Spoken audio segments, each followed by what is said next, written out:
In today's video, I'm going to teach you how to change your status in Microsoft Teams.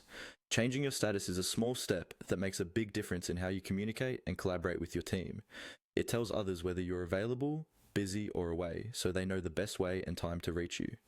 In this walkthrough, I'll guide you through the process slowly and clearly so you can follow along even if you're completely new to Microsoft Teams. First, make sure you're signed in to Microsoft Teams in your browser or desktop app. Once you're on the main screen, look toward the upper right corner of your window. You'll see a small profile icon there. This usually shows either your initials or your profile picture. Go ahead and click on that profile icon.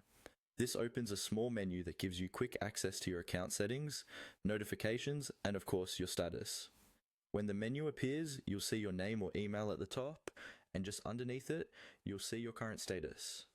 It might say something like available, busy, do not disturb, appear away, or appear offline. Click directly on that status area. This will open a list of all the different status options you can choose from. Now you'll see a menu of statuses. Take a moment to look through the options and think about what best reflects your availability right now.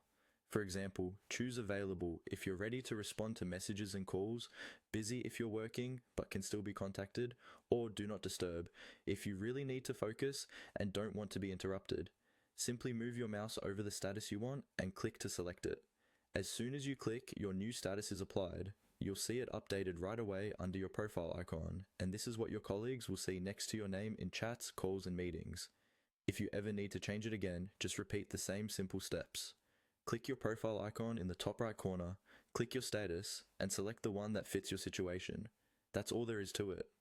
By getting into the habit of updating your status in Microsoft Teams, you help your team communicate more smoothly and avoid unnecessary interruptions.